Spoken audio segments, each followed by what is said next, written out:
RFDTV's Rural Education Special is brought to you by the Institute for Integrative Nutrition. The idea is to have the world be healthy.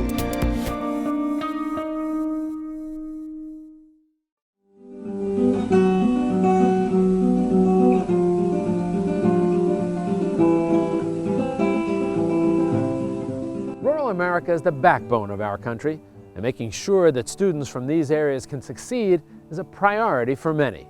Hi, I'm Jack Ford from American Ed TV. More than half of all school districts and about a third of all public schools are located in rural areas. Well, I was lucky. I went to amazing schools, K through 12, and went to a wonderful college. But I always talk about my high school English teacher, Miss McCampbell. And she's still alive today. I spent some time with her not too long ago, but those days we didn't have computers, so I'd turn in a paper in blue ink and I'd get back more red ink from her than in blue. But she really taught me how to better express my ideas on paper, how to articulate your point of view verbally. In her class there were no right or wrong ideas, but you had to be able to really think. And she pulled things out of me that I didn't know I had in myself. And I think that's what great teachers do. They see potential in kids that kids may not understand in their own lives. So I had amazing, amazing teachers, but Mr. Campbell was at the top of that list. This new school that we're at, I'm also the director of creativity, and I lead professional development for 45 teachers every week. So this is also coming from the perspective of the school administration, that we need to invest in creativity. And that sounds like a really simple thing. Like, of course, who's anti-creativity? That's ridiculous. But seriously, invest in creativity, in time, in resources. Creativity is the ultimate renewable resource. Like, creativity breeds more creativity. So my favorite example, we started the Studio H program. It's now at 8th through 12th grade. But I also discovered, and this is a great example of it breeding more creativity, these are some 6th grade girls that I ended up working with completely accidentally in an advisory structure. And I took them up to our Studio H class, and they're like, why can't we do this? Like, someone give me a chainsaw, I want to do something. They're like this tall. And so I'm like, well, why can't they? Like, I'm thinking that would be amazing. And there's something about the way girls come into the making space at an age where they're being told, either consciously or subconsciously, that math is not for them.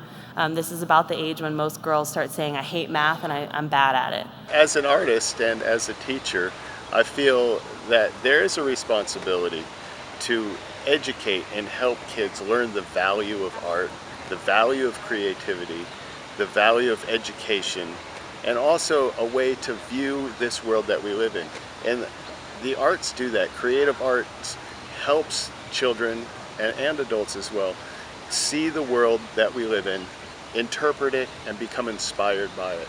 As an artist and as a teacher, I find when those two come together, it's so important that we educate our children, we inspire our children, and we instill in them the ideas that the world is full of inspiration.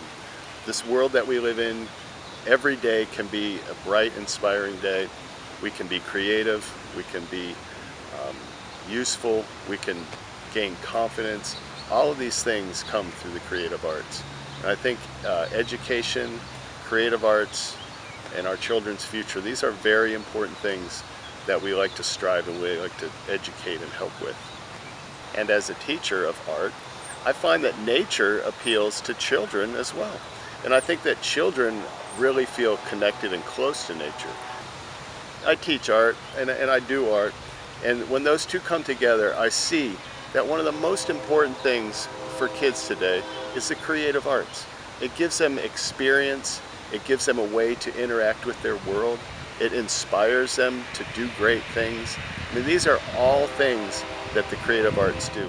The challenges facing rural and small town districts are very real and they're urgent. They do suffer from shrinking tax bases. Rural districts have struggled to recruit and retain great teachers. Yet with all that said, I reject the narrative that says that rural America cannot provide a rich and rigorous curriculum or compete for attention and funding.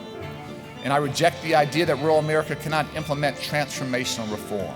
Not just about sharing education ideas, but community development, business enterprises, government. Today, the results are starting to come in, and they are absolutely at odds with much of the conventional narrative back in Washington. So let's finish this thing off by saying, what do we teach? Because it's not just me as a teacher, it's about the custodians, it's about the janitors, it's about the secretaries, it's about the district administration. It's all of us teaching together. What do we teach together? We teach the students of all backgrounds, of all abilities, to be successful, no matter the circumstance. That's what we teach to students of all backgrounds, of all abilities, to be successful, no matter the circumstance. If you are what you eat, you are what your eyes, ears, and heart consume. We are what we feed each other. We are thoughts and spirits forever rising anew. If you are what you eat, then you can be what you choose. The power to change your health, your life, your world lies only inside of you. Welcome to Creo Studio. So, what is Creo Studio? Creo Studio is a video-based creative arts program using the tablet to make new and creative ways to express yourself through art making. World-renowned artist and designer Paul Hamilton teaches you how to express yourself more creatively. And the Creo team teaches you all the tools you need to make meaningful art. Go to creostudio.org today and order yours now. Hi, my name's Paul Hamilton, and I am an artist. Welcome to Orange Couch. What is Orange Couch? Orange Couch is a video-based creative arts program. This is not arts and crafts time. This is real art, real ideas. Every time you order Orange Couch, you're going to receive quality art materials to reach your creative goals. So everything you need is going to be right here and right here. Go to orangecouch.org today and order yours now. If you are what you eat, you are what your eyes, ears, and heart consume. We are what we feed each other. We are thoughts and spirits forever rising anew.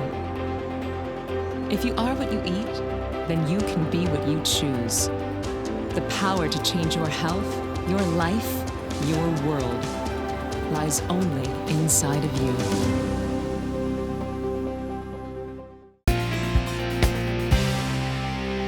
These rural school districts face challenges, including shrinking tax bases, funding inequities, limited access to college prep courses, inadequate technology infrastructure, and the out-migration of young people and professionals. Well, I think I've spent my entire career in rural school districts, and coming in, I thought it was going to be very interesting to see how other school districts deal with the concerns and needs that they have in their local districts. And coming out of it, developed some great ideas, some collaborations, and the understanding that we all have similar issues, and we're trying to solve them in a variety of ways. But it's interesting that collectively we've come up with some ideas that we can work for. I think economic development and job creation have come out of this as huge factors in improving our educational process in the future. Also, the advent of the use, I should say, an expansion of use of technology across the board, especially for rural districts such as us who have limited capacity in providing specific coursework to our students. So being able to use technology to broaden those opportunities and then also collaborate with higher education for college readiness as well as the career readiness aspect. I think that's a main driver in being able to provide the services to our students that the larger school districts can. In Northwest Ohio, there was a great vision 15 years ago, and we have tremendous access to technology and networking. We have fiber run in our ITC, the Northwest Ohio Computer Association, with that vision has given us the opportunities that I am finding out many school districts that are rural, especially Southeast Ohio, that don't have that access. So obviously then they struggle to have those additional opportunities for their students to collaborate with higher ed and develop those relationships. So we're very fortunate, but at the same time, we need to find ways to expand those opportunities for our students and working with colleges and universities in our area to promote those programs. whatever your role, everybody's a leader. How do you encourage one another in that leadership role for the effective integration of technology? And so we had a town hall this morning where Clark County Superintendent in Las Vegas, Pat Skorkowski, was our keynoter, and then we had a fabulous panel. And Dr. Wendy Drexler, who's our new Chief Innovation Officer, launched our Lead and Transform movement for ISTE, which includes some online resources and a diagnostic tool for site and district level folks to go in and with reference to the ISTE standards and essential conditions, get some immediate feedback about where am I, where's my district, where's my school in this process of integration. And it's a very practical tool, readily available to members, and we're very excited. It's sort of the beginning of this new level of service we're looking to provide. So, one thing I think that's really interesting, even my own experience in attending ISTE, is to see the growth and the diversity of the attendees.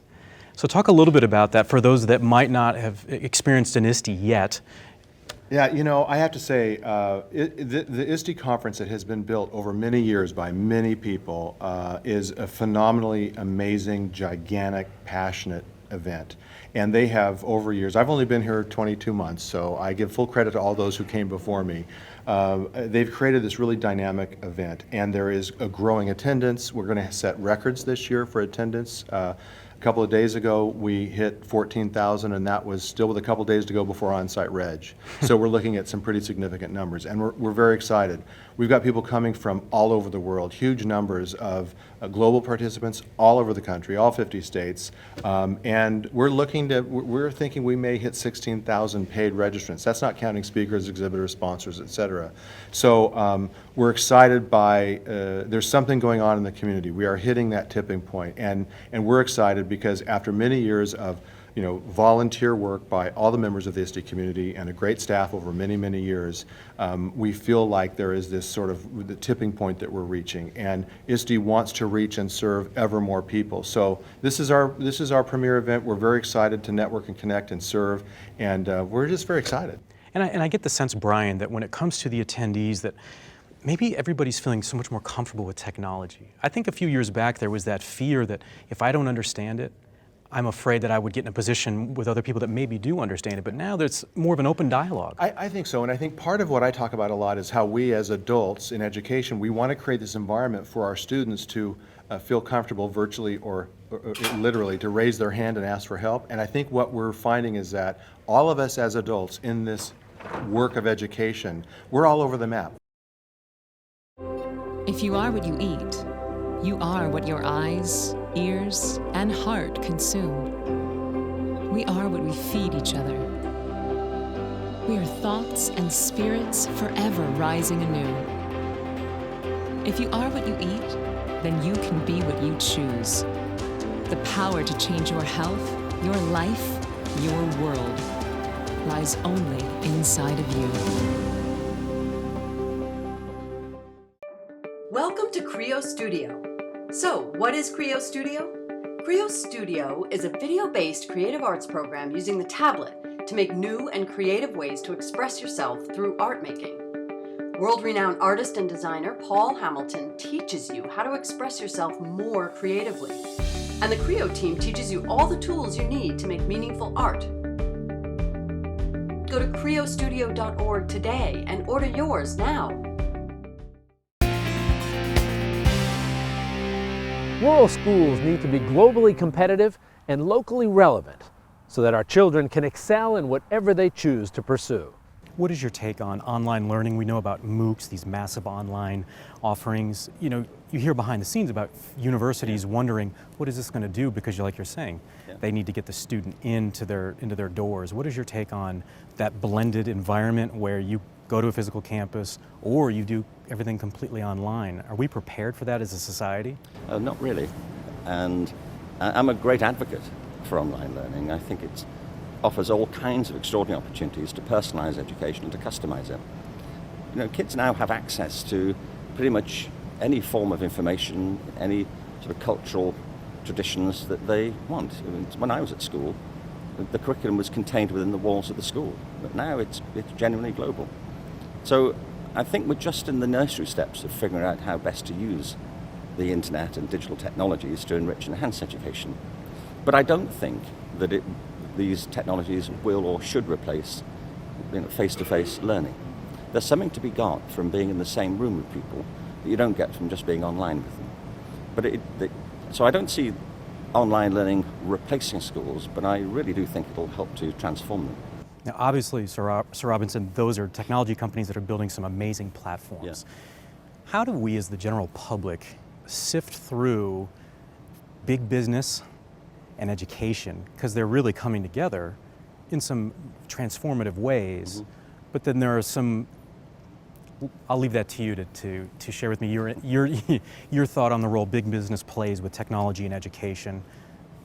Well, I've spent a lot of time arguing for a broader understanding within business of the challenges that educators face, and also arguing to educators the importance of recognizing there is an economic agenda to education and understanding how business works. Because it's, for many kids, obviously when they leave high school or go to college, they want to be ready for the job market. The irony is, just use the word again, is that the current system is in many ways stifling creativity, not because educators want to do that, but because of these external requirements. And at the same time, businesses say they want people who can be innovative and creative and think differently. And they're disappointed that kids who come to the education system often lack those very qualities. So there is a need for a better conversation between business and education. The other side of it, though, is that in many contexts, business is seeing education as a potential profit center. And there are lots of evidence of that in the UK and here in America. And while nobody objects to business making profits, education isn't quite that sort of business. It's not an industrial process. It's about people. And my concern is that a lot of these efforts to promote involvement in education may mask, at some level, political interest in breaking up the public school system to privatize it. And like public schools, there are some very good private initiatives and there are some pretty bad ones. But I'm not against businesses being involved in education, on the contrary. But they do need to be involved in the broader aims of education and not just be seen as another possible profit center. Are you seeing the academies in the UK succeeding? Because I know a lot of people here in America, they're just starting to understand what an academy is in England, and looking at that from the charter side, right, that privatization and... Yeah, I mean, many of them are very good. It's like there are charter schools in America, some of which are really brilliant. Some of them aren't. It isn't about whether they're a charter school or not that makes them good. In many ways, the public school systems continue to outperform many charter schools. Academies are neither good or bad in themselves. The problem in the UK is that when people establish an academy status, it's funded by the government but remains independent of some of the pressures that public schools face. And it's why I'm saying that it's not just about structure, it's about purpose. And that's partly what I want to talk about today. You know, why are we doing this? And diversity is a good thing, but if the result of it is that we lose sight of the real purpose of education, then we have a problem. I want to close with this, Sir Robinson. I think it's fascinating and I think it's informative for both educators here at ASCD in Los Angeles, but for kids to see how people like yourself have made it to where you are and the path that you've taken. Yeah. So go down the rabbit hole with me. Let's say that you and I are young chaps in Hyde Park playing football, and we're talking about what we want to do when we're older. What was your initial dream, and could you have ever imagined doing what you're doing now and consulting and working with, you know, three different continents and education systems, and what was that initial dream? Well, you know, to me it's a really critical point, because I didn't have a big plan about what I was going to do. That wasn't when I was at school. I was thinking if it all goes really well, I'll be living in LA and speak with the ACSD conference. It's not like that. You create your life. You set a direction, you identify interests, and you're drawn to things which appeal to you in some way. And I mean, you make sense of your life retrospectively when you come to write your resume. But looking forward, I didn't have this in mind, and most people didn't. You know, it's being alive is a creative process. Having a life is a constant process of improvisation. It's why I think creativity should be at the heart of education, on the basis that we cannot predict the lives that people will take, any more than people who are in education predict their own life very satisfactorily. So developing the core principles and processes of creativity is vital for education, it's vital for the economy, but it's also vital in people's personal lives so they can create a life that they want to lead. Well, we think that your message is vital, and we're excited that you're here to share that with everyone. It's been a real pleasure. OSU Extension is the outreach arm of the university, and we do non-formal education for youth and adults throughout the state. And so oftentimes we're not at the table when we talk about education and how we implement that throughout the state. Well, I think one of the things that I'm concerned with is our policies and how our schools continue to work and how we really focus on student learning and community-based needs and making sure that we allow school systems the leverage to decide really how they need to educate our young people and really, not concentrate so much on teaching to the test, but teaching for success and lifelong learning and development of our communities. Mrs. Leggett was my art teacher in high school, and she was probably one of my very favorite teachers. I never considered myself to be artistic, but certainly creative. And so I decided at that time that art wasn't something I wanted to have as my income making or profession for life, but that it was always going to be a pursuit in my life for hobbies and other things that I like to do. But one of the things that she said to us every day is, being a temperamental artist isn't acceptable. If this is what you do as a profession, you have to be dedicated and work hard every single day and try to advance it. And whether you come in the mood to be artistic or creative or not really doesn't matter. You still have to do your job. If you are what you eat, you are what your eyes, ears, and heart consume. We are what we feed each other. We are thoughts and spirits forever rising anew. If you are what you eat, then you can be what you choose.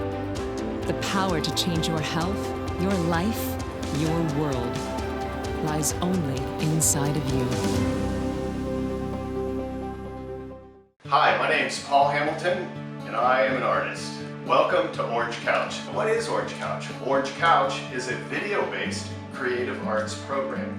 This is not arts and crafts time. This is real art, real ideas. Every time you order Orange Couch, you're going to receive quality art materials to reach your creative goals. So everything you need is going to be right here and right here. Go to orangecouch.org today and order yours now. I'm Dr. Rod Berger with the Corps of Education and American Ed TV here at ASCD 2014 in Los Angeles. We decided to ask people what their ideas in education were. Big, audacious education ideas. Here's what we found. This man needs no introduction. Obviously, a lot of you recognize him as Eric Schenninger, the digital principal here in the U.S. We see you at lots of conferences and really leading the way. I want to ask you, what is your big, audacious education idea? My big, audacious idea is not very complex. We need to work harder to create schools that work for kids as opposed to schools that work well for us. Too often schools are based on compliancy, control, and mistrust of students. We need to flip the script and really create schools that students want to be a part of, they find meaningful, relevant, because that is the key to preparing students to be successful in today's global economy. Education is a profession where we're all together in a school building, yet oftentimes we don't know what our colleagues are doing. So I think principals and teachers need to find ways to share great ideas from within. One practical tip, principals should start every faculty meeting with a short clip of teaching. That can come from a short videotape segment with the teacher's permission, where the teacher leads the discussion and really shares out what's working. Instead of just focus on the strands the students are struggling with, let's focus on what students are learning well at, what teachers are teaching effectively, and let's continue to build on the success from within the school. And as teacher leaders, let's find ways to do those peer observations in a non-evaluative way and learn from each other. It's very important that we learn and grow as educators. One idea that I have that would be a big, audacious idea is for students to self-assess themselves. What we've learned in our district is when students have an opportunity to talk with one another and keep track of their own learning, and they understand the why of why they're learning, they do better and they progress more. Well, it's all about passion. For me, it's educators modeling the behavior they wish to see in their kids. And I think if educators are really given the opportunity to pursue their passions and share those with the students, I think the ideas flow. And again, it's about modeling the behavior. So modeling being a lifelong learner, pursuing your passions in tandem with what you're teaching the class, and pursuing those parallel paths, and inspiring kids to own their learning as well. What is your big, audacious education idea? I think we really need to work with teachers who are desirous of being leaders and build their capacity, whether they want to actually be a principal or whether they want to just lead the effort in curriculum or professional development, to provide them with the opportunity to get some time within their school day to really build that capacity within themselves. With more leaders in the schools, we can actually really affect more change. In America, poverty is never destiny, and neither is geography. So despite the conventional wisdom and skepticism back in Washington, the actual narrative of rural education is being rewritten by courageous education leaders. For American Ed TV, I'm Jack Ford. I am absolutely optimistic about the future.